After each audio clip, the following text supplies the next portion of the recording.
अस्सलाम वालेकुम संगत। ही वीडियो ॾिसो। गिलगित जो हिकिड़ो मौलवी आहे जेको चए थो त तीर ते ठपो लॻाइण सां उनखे सवाबु मिलंदो ऐं जन्नत मिलंदी। ही वीडियो ॾिसो पोइ ॻाल्हायूं था।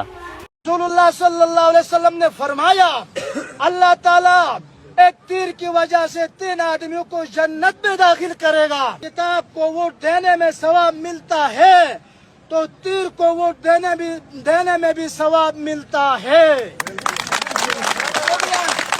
क्योंकि तीर भी तो एक काम का आलत था और ये जो निशान किताब की वजह से सवाब मिलता है तो निशान तीर की वोट देने में भी सवाब मिलना चाहिए। क्योंकि तीर को आप अलैहिस्सलातु वस्सलाम ने जंगी जिंदगी में इस्तेमाल किया, साहबा ने भी इस्तेमाल किया, सुलफ ने भी इस्तेमाल किया और आखिरी जमाने में मुसलमान फिर उसी तीर को इस्तेमाल करेंगे। अब्दुल्लाह बिन अब्दुर्रहमान इब्न अबुल हुसैन रहमतुल्लाह अलैह से रिवायत है कि रसूलुल्लाह सल्लल्लाहु अलैहि वसल्लम ने फरमाया, अल्लाह ताला एक तीर की वजह से 3 आदमियों को जन्नत में दाखिल करेगा।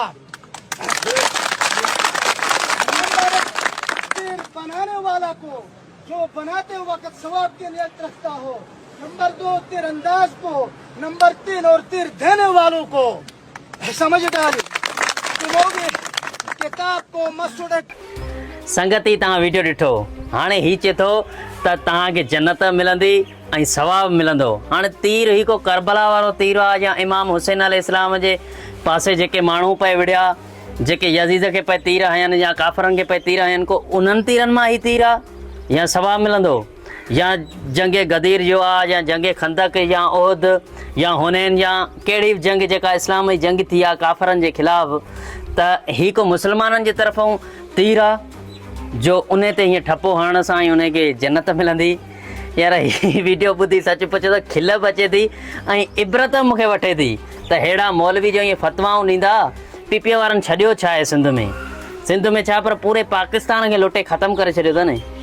ज़रदारी अञा चए थो एकड़ ज़मीनूं फिलान टीर हेॾां होॾां।